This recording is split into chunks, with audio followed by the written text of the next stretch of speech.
రామాయ నమః. శ్రీమతే రామానుజాయ నమః. భద్రాచలంలో వైకుంఠ ఏకాదశి మహోత్సవాలు ఘనంగా నిర్వహించడం జరుగుతున్నది.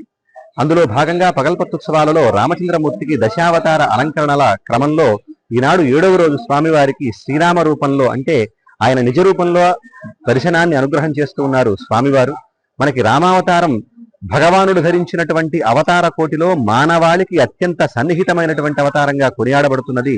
రామచంద్రమూర్తి మర్యాద పురుషోత్తముడిగా విఖ్యాతి చెందినటువంటి వ్యక్తి సౌఖ్యం కన్నా ఎన్ని కష్టాలు రాని నష్టాలు రాని అనుకున్నటువంటి ధర్మం పైనే పెద్దపీట వేసినటువంటి అవతారంగా మనకి రామావతారం కొనియాడబడుతున్నది.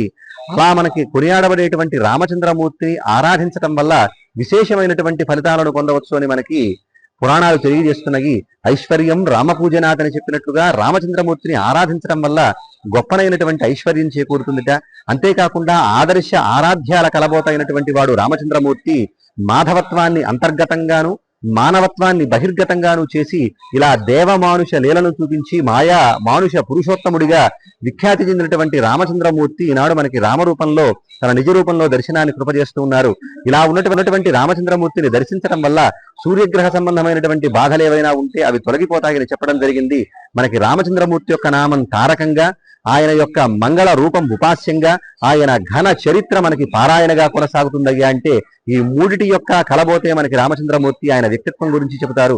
అటువంటి దివ్యమైనటువంటి రామచంద్రుడిని దర్శించి తరించవలసిందిగా కోరుతూ జై శ్రీరామ్.